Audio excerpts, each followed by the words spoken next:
Have you ever watched a slasher or a horror movie and thought to yourself that you'd do better than the characters if you were in their situation?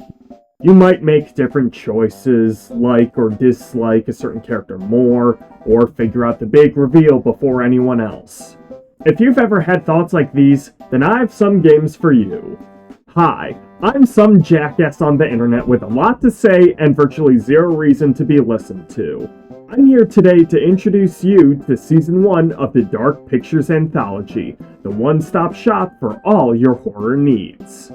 Bring your friends along for multi-linear, interweaving, and branching narratives. Explore derelict ghost ships, haunted Appalachian towns, ancient Sumerian temples, and hotels straight out of Saw. Wow! But wait, there's more! Based on the game-turned-movie Until Dawn, don't Google its reviews, every character is capable of dying. Will you save everyone, or be the cause of their downfall? Their fate is in your hands. Don't settle for just any motion picture. Go dark with the Dark Pictures Anthology. Pick each episode up for $10 on sale or for free on PS Plus Extra. You heard me right, $10 on sale, free on PS Plus Extra.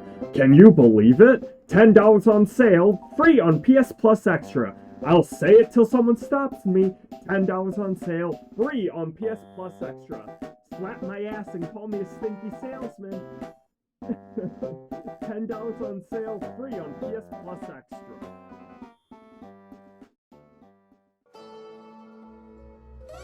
Jokes and bits aside, I played through the first 4 Dark Pictures games after a recommendation from a coworker. He gave me more or less the pitch I gave you, but really emphasized the multiplayer aspect of these games. The whole idea of one player seeing something that the other doesn't really piqued my interest, so I gave the series a shot. For the sake of clarity, I played through all of these games with a friend, which definitely impacted my enjoyment of the series. I also want to clarify that I got these games through PS Plus. Neither my friends nor I paid a dime for these games, which likely made us a bit more lax in our opinions of them. After all, you're probably more critical of something bad that you paid for, rather than something crummy you got for free. For this video, I'll be briefly reviewing Man of Medan, Little Hope, House of Ashes, and The Devil in Me in the order of their release dates. I won't be covering their plots in detail to save on time, but I will be discussing and showing spoilers if they do something particularly well, or egregiously poorly. Just want to give you guys a heads up beforehand. For each game, I'll discuss my praise, critiques, and give them 2 ratings. One that immediately followed the game's completion, and one after completing the season. That way, you hear my immediate gut reactions to the games, as well as a review once everything is put into perspective.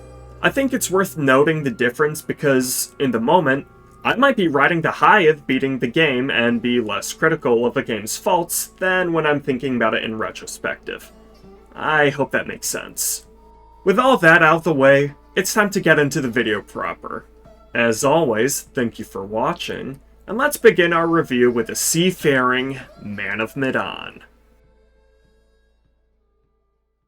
As the first entry into the Dark Pictures Anthology, let's just call it the DPA for future reference, Man of Medan had to make a good first impression.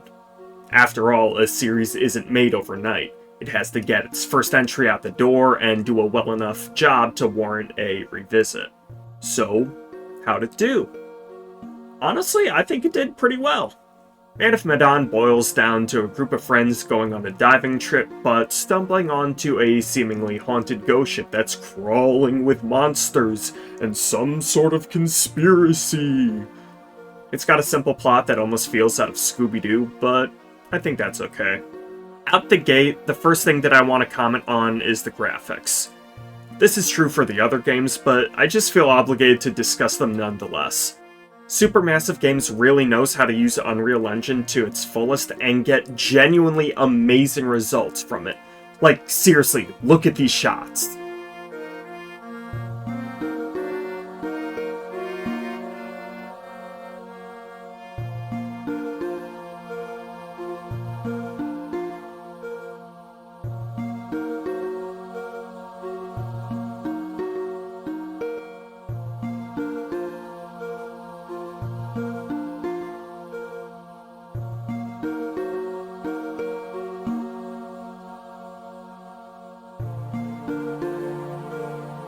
As for the actual game, the biggest thing I can praise it for is the use of player-specific scares.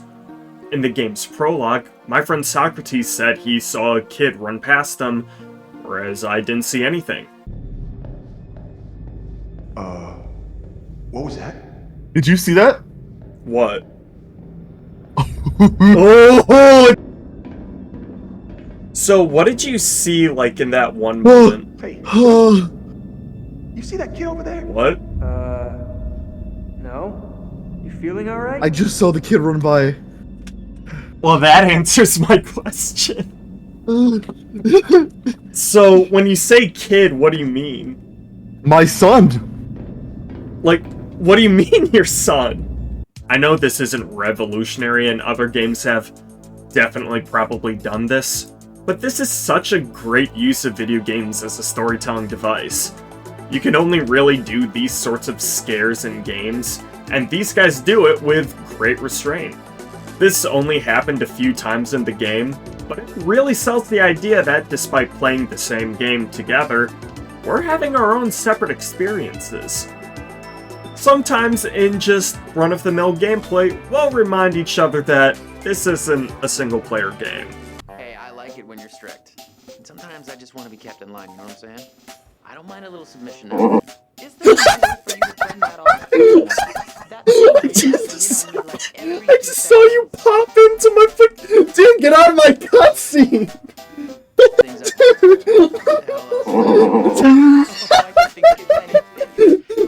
Get out of here!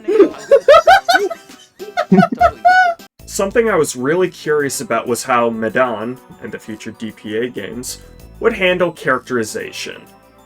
I knew we had control over the characters' fates, but did we have control over their personalities as well? For Man of Medan, I think we did. I felt like the game gave Sak and I a solid amount of authority over the characters' opinions of one another, their reactions, and their choices in any given scenario. I also want to give the game brownie points for not having any characters that we outright disliked from start to end. More on that later. Now, that all being said, I don't believe the characters had a ton of depth to them. I wouldn't go so far as to say we're controlling walking stereotypes, but the characters felt rather bland. Conrad was the ladies' man, Brad was the kid out of his depth, Bliss was the straight-edge captain, etc., etc. To be clear, I'm not expecting some Michael Corleone tier development from any of these mooks, but I think it should be said that no one really had a memorable arc for us. I also want to say that while the characters being able to die whenever is a really interesting selling point, it's a double-edged sword. Because these deaths aren't technically scripted, the writers aren't able to foreshadow them, plan ahead, and give the characters meaningful moments leading up to their death. While our one death was towards the end of the game, it still felt off because it kinda just came out of nowhere. It bummed us out mostly because we didn't really know how we could have prevented it. Come on, man. There is no mist. Oh!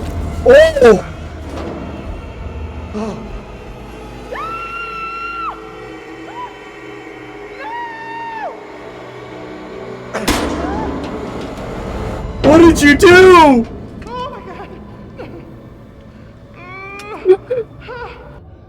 I just said there was no mist! No, but he was... You should have gone along with him!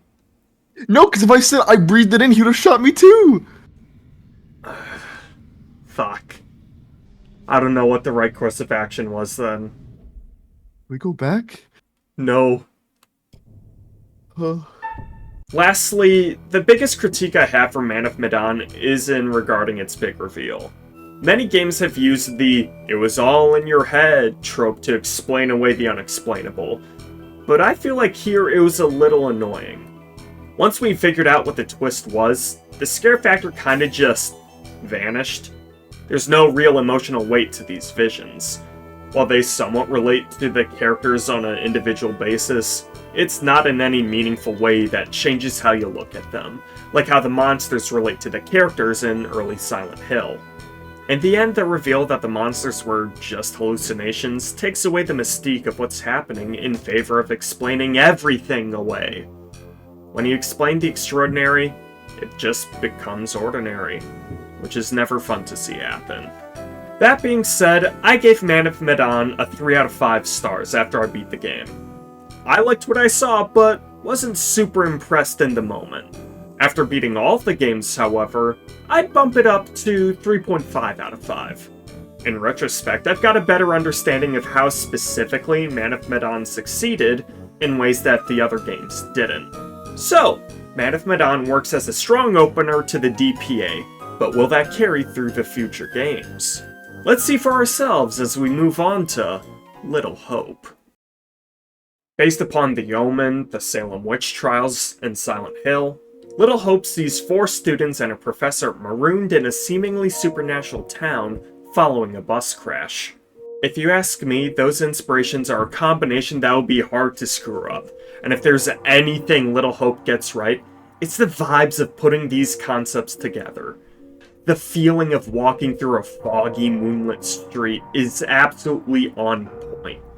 I'm not saying the atmosphere in Man of Medan wasn't up to snuff, but I think when everything's firing on all cylinders, Little Hope excels at creating an intriguing, yet foreboding aura for its locales. Can you two make an effort to keep up? Shut up, John. Oh, and you're also changing the character's traits as you, like... What the fuck? Okay, so you saw that too. What did you do, Danny? I saw Meg and... What is it? I just saw someone out in the woods. Okay. Maybe it's the bus Guess you're driver. still a little jumpy. Say nothing! Child. You two. Oh. What the? What? What the fuck was that? I don't know, bro. I'm about to... Dude, I'm about to turn on a light. Nah. Nah, keep that shit off. I also think that Little Hope's big reveal of what's going on is a much stronger explanation than Man of Medan's. Despite everything happening in Andrew's head, this kept the mystique of the monsters intact. It didn't remove any emotion or significance from what the story was actually about. I'd almost argue it makes it more tragic. Just don't ask me what the symbolic meaning of the witch trials is supposed to represent for Andrew's psyche. I couldn't guess it for the life of me. I guess Andrew just really likes the lore surrounding Salem, or it's because his house burned down and, you know, witches got burned at the stake. I don't fucking know, man. I'm grasping at straws here. The other big improvement was the monster designs. Little Hope ties them together by having the deaths you see throughout the story influence how the demons appear. My absolute favorite monster was the one with all the rods and spears stabbed through it. It was such a unique design, and definitely one of the more memorable I've seen in a long while. Even if, at its core, it was using a formulaic, copy-pasted base, the additions to the monster really brought it into a league of its own. Now that being said, I didn't find the monsters all too scary. As much as I liked the designs, they just felt a bit too... try-hardy? It's like they were designed to be scary first and foremost. Compare that to Silent Hill, where, sure, something like Pyramid Head is imposing, but he doesn't screech like a banshee, he doesn't have rotting flesh, he isn't mangled beyond belief. The other aspects of a monster can help make up the scare factor. Just look at the Weeping Angels. They've got incredibly simple designs, but the idea that they move when you aren't looking at them? Horrifying. They always have blank and emotionless stares. It further sells their lack of humanity. But when that changes, boom. Now that is fucking scary. The other issue I have with Little Hope's horror is that I didn't really find it all that horrifying. There were a lot of jump scares, but they typically came out of nowhere. That's not scary, that's surprising. I believe the jump scares were failing because of a lack of dread on our part. We weren't afraid of what could be lying within the fog. We weren't wary of our next encounter with the monsters. This could just be a me thing though. You could find Little Hope scary as hell, and that's perfectly fine. Something else I found problematic was how cryptic the game was. I don't mind a game that holds its cards close to its chest, but several times I didn't really know what we did wrong for a character to die. One of our characters straight up died in a cutscene with no option for us to even attempt to save them. If the player has no input in a scene like that, much less in a game like this, they're gonna feel like that death was confusing or wasn't justified. I know that because that's how I felt. We thought we were doing what the game considered good or right, but we still got punished. That felt really shitty. On the note of the game being a bit confusing, none of the witch stuff is real, right? That's all in Andrew's head. Well, in the prologue, which is the real world in this case, it's implied that the little girl, Megan, is being possessed by something. I just find it insane that that never gets brought up again. Something else that just felt awful was how our first character died. I had to mash a button in a QTE, but turns out I was pressing the wrong button. This was wholly my fault, but in my defense, I'm fairly certain that Man of Medan always had the mashing button BX. Once that cutscene asked for square, I didn't realize until it was too late. This is one of the things that I believe Asura's Wrath understood and excelled at. All the QTEs had buttons that correlated with Asura's normal controls. If you had to jump, you pressed X. If you had to punch really quickly, you mashed circle. It correlated specific actions to specific buttons.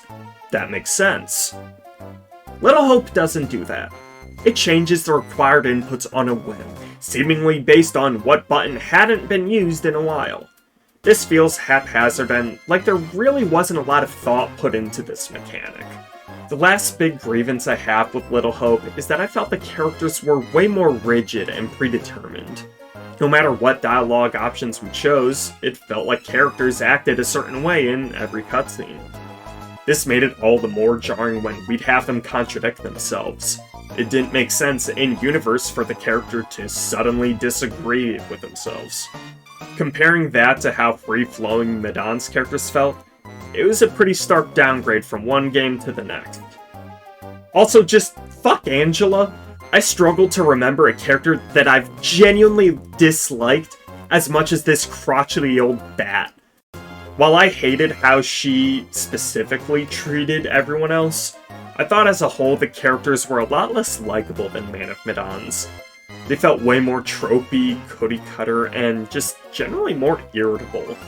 While I really liked Little Hope after beating it, giving it a score of 3.5 out of 5, this feeling didn't last. Once I started thinking about what it failed to do compared to Man of Medan and its follow-ups, I start to view it with more and more negativity. I still like aspects about it, but I'm aware it's more of a mixed bag. I think I'd drop it down to a 2.5 out of 5. I think for anything it does well, it does something else poorly. This isn't a horrible thing, though. That just means it could have been done better. Nothing wrong with that, in my opinion. But, if you want to talk about something that was better, let's move on to House of Ashes. Now this is where shit picks up the pace. Out the gate, I'm going to tell you that this is my favorite of this anthology. After playing it, I gave it a 4.5 out of 5, and that rating didn't budge after beating the final game. Honestly, it's easier to say what I didn't like compared to what I did like. So, for context, House of Ashes follows a group of American and Iranian soldiers uncovering the ruins of an ancient Sumerian palace, crawling with vampire-esque bat monsters. Due to its focus leaning more towards action horror over straight-up horror and the historical context these characters are in, we're fully equipped to fight the monsters for once. Thing is, the shooting is extremely bare bones in this game. It's turned into an aim and click QTE, which, granted, does fit the gameplay of the series, but it's just really bare bones. The other thing I want to bring up was how many of its QTEs felt really, and I mean really strict. The button prompt would show up, and I barely managed to catch it in time. I will say that I barely ever, if ever, missed one of these, but it would have felt really bad to have lost the character over a QTE that was just a little too fast. Thankfully, the game tended to be fairly generous with failing a QTE in a life or death situation. It was pretty kind with its second chances. That being said, I think if you're trying to make your QTEs harder, I think you're losing the plot of your game. Call me crazy, but I don't think anyone's picking up the DPA for their innovations in the QTE design space. Kind of ironically, House of Ashes does one thing with their QTEs that I've never seen before. It has QTEs that you're supposed to fail.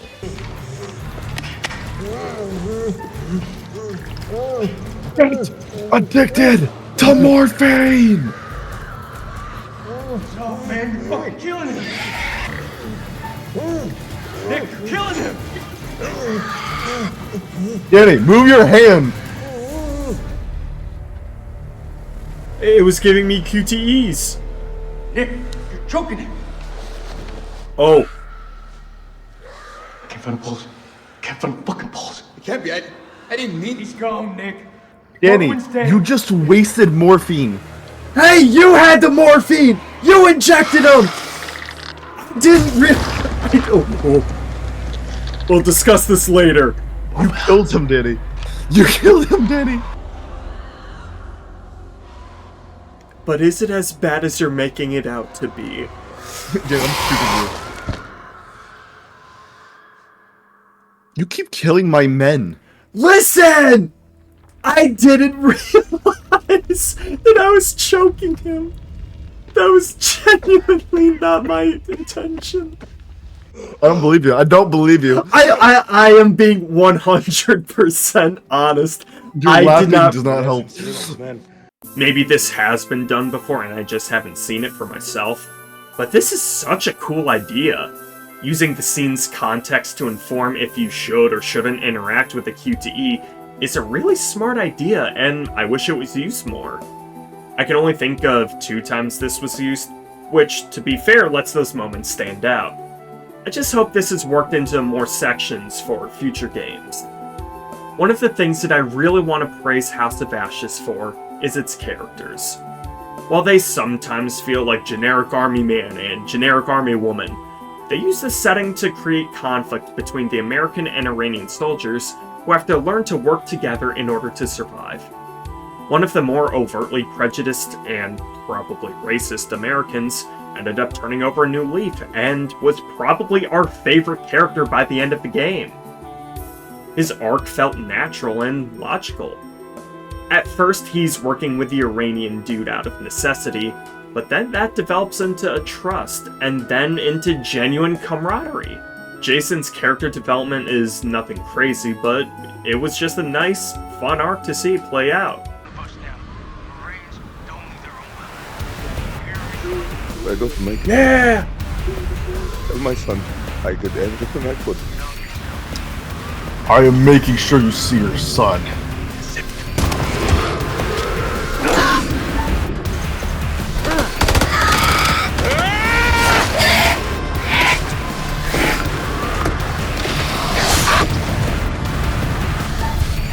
Do it, Daddy! Bitch! Double tap! Come to join the fun. Jason! Don't scare me! Okay. Ooh. I missed the throw. I was so fucking...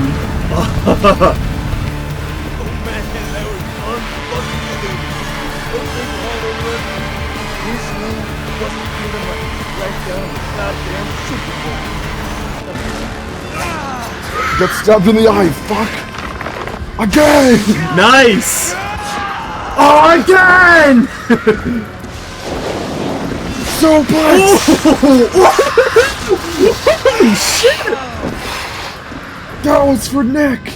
Now, you might have watched that and been wondering how the hell we got from Sumerian temples to ships out of Alien, but that's something else that I want to praise. I think they revealed that the quote-unquote vampires are actually aliens infected with other alien parasites, It's a really fun twist that doesn't detract from the plot and only raises more questions. The good ones I want to clarify. I think this makes the story, this world, feel bigger and more grandiose. And that's something I'm always down for. Now, what really surprised me was how much I like the implementation of action horror as a genre. To preface, I understand why people like Aliens, but I'll always choose the original over its sequel.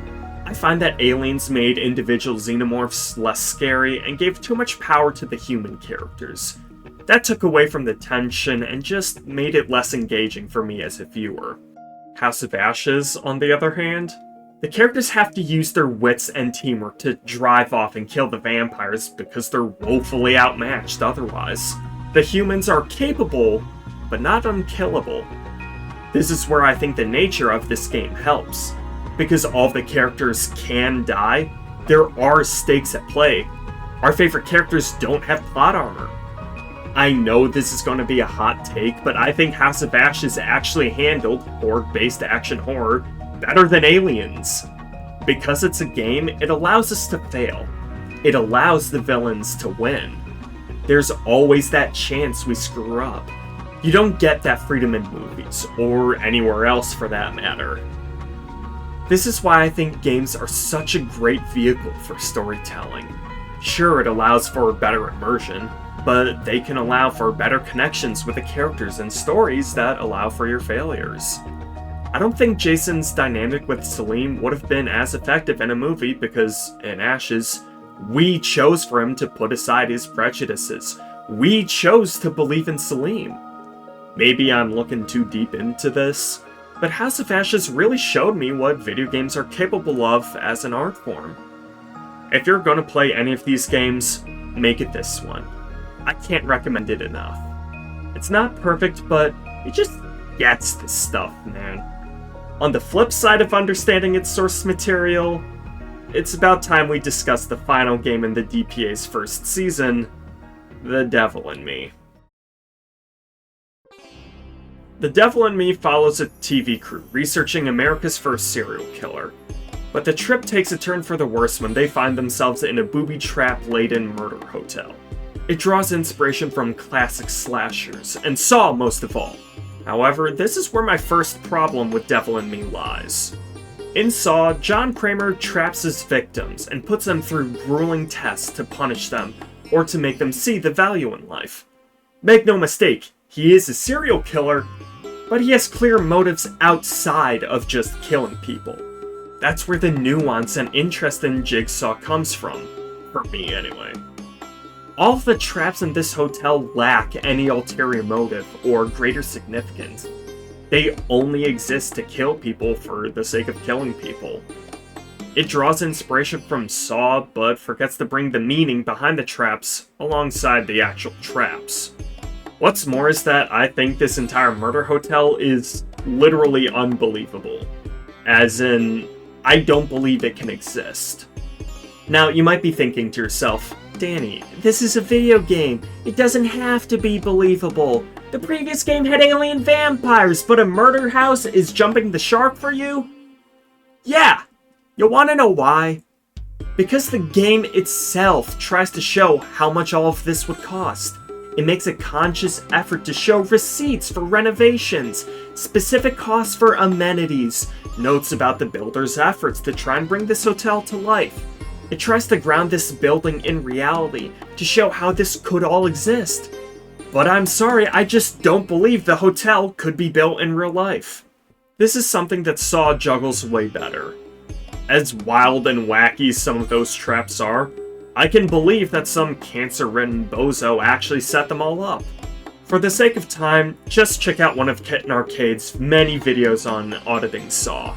It shows just how feasible some of those movies are, and, in my opinion, contrasts how unfeasible Devil in Me is. The other major complaint that I have regarding Devil in Me is how buggy and unpolished the game is.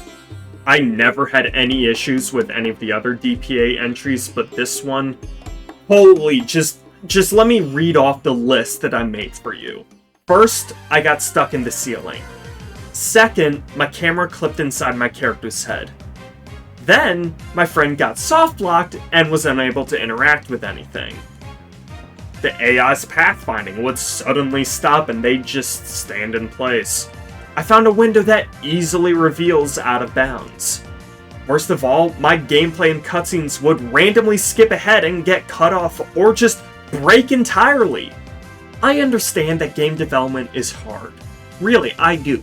I studied game dev for a year in college and transferred out of the program because I cracked under the goddamn pressure.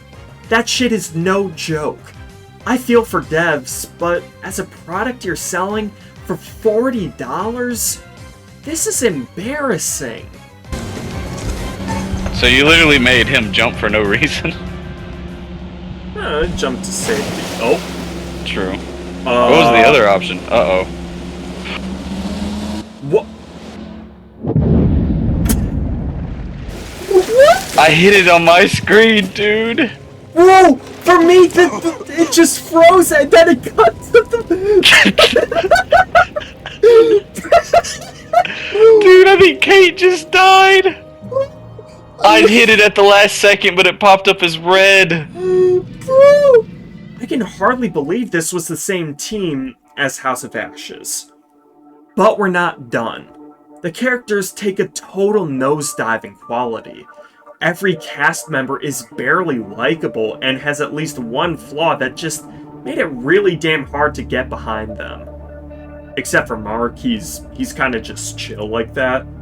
But one of the other things is that each of the characters just has a gimmick, right? They have something that adds to their kit that none of the other characters can do.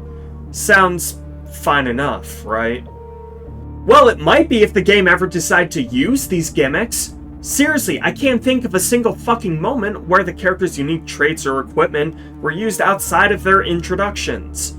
Some of them are outright baffling as inclusions, too. A card that can only be used to jimmy open drawers and nothing else? Needlessly niche, but fine, whatever. Just a inhaler? Why not? Sure. A fucking crystal to help a character calm down? Are you kidding me? At no point is this character ever treated as some sort of pseudoscientist goober or some contrarian to modern anything. She's actually one of the more logical characters in the group, so out of everyone, why does she have a thing for crystals and their quote-unquote healing auras? I know that this is just nitpicking at this point, but come on. Crystals? Really? I hate using this word, but that shit's just fucking cringe, man. The last thing I'll discuss for this game is one of the only positives I can fathom. It introduces some basic movement mechanics and ways to interact with your environment. You can shimmy through tight spaces, climb and jump across ledges, move designated objects, etc. I was excited when I was being shown all this. Adding to the actual gameplay for these games was a good idea. They're carried by the story and very mundane when it comes to just about everything else. Vaulting over ledges was especially promising in my eyes. I could see it and the other mechanics being used for a chase sequence, almost like something out of Sorry, I nearly mentioned my worst fucking nemesis. But in any case, things look bright. If they were introducing all of these traversal and interaction mechanics for the overworld, they had to be doing so for a reason. This was a way to have quote-unquote invisible QTEs and allow for more dynamic gameplay outside of cutscenes. At this point, you get the picture. They didn't fucking do that. I moved like one crate outside of the tutorial. Chase scenes were turned into QTE checks, like always. It's like these mechanics got implemented, but the designers forgot to actually use them outside of their tutorials. If there's no point to the mechanic, then why bother adding it? It's just a waste of time and money otherwise. And unfortunately, that's how I describe this game. I'm giving The Devil in Me a 1 out of 5.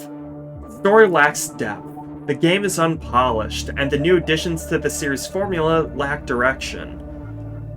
While they lay an interesting groundwork for the future of this anthology, I can only hope that it draws more from House of Ashes and less from this game. At the end of the day, the DPA is a collection of games that have very little actual gameplay and rely more on their story and choose-your-own-adventure-esque gimmicks. By no means are they perfect, even at the best of times. They've all got their flaws, but I don't think that means they aren't worth experiencing for yourself. I might seem like I'm rambling here, but just walk with me here for a second. I think there can be a difference between good media and fun media. Take The Godfather, for instance. The Godfather's a great goddamn movie. You don't need me to tell you that. However, let's say you've had a long week.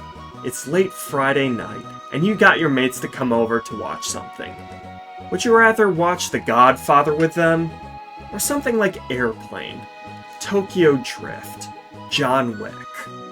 I'm not saying these aren't good movies, but sometimes you need a break from cinema, from the award winners. Sometimes you just want to turn your brain off. And is that really such a bad thing? I think this applies to games as well. I don't think everything you play has to be some award-winning masterpiece, or go on for tens or hundreds or even thousands of hours. Sometimes you just need a game on the shorter side, something gimmicky. That's what indie games are for, to scratch specific itches people have. And I think that's what these games can be. At the end of the day, the Dark Picture games aren't masterpieces. They aren't incredible narratives like Metal Gear Solid. They aren't brilliant showcases of game design like Half-Life. But who says they need to be? What's wrong with being average? I'm an average guy, at least I like to think so. You're probably an average person. You've got enough time to listen to some schmuck like me, but where's the problem with that? You and me, we aren't gonna save the world. Let's leave that to society's heroes. I say let the geniuses be geniuses. Let masterpieces be masterpieces. What's so fun about being perfect anyway? Thank you for watching until the end. This video took a turn for the philosophical towards the end, which I really hope doesn't come across as too overbearing or preachy. Trust me, I fucking hate it when video essays do that. As always, leave a comment if you think I can do better in my next video. I'm trying to speak more from the heart, about what I think is special and not so special in these games. Someone suggested I do that, and good on them. That's my goal with my content. Make videos that say something I care about saying. Talk about stuff that I want to talk about, that I think deserves to be heard. Again, leave a comment down below for your critiques on this video, what I did well, all that jazz. Let me know if you've played these games, and if you're excited for Season 2. My expectations are definitely tempered after The Devil in Me, but hey, what's wrong with being whelmed once in a while? Am I right? Have a great rest of your day, everyone.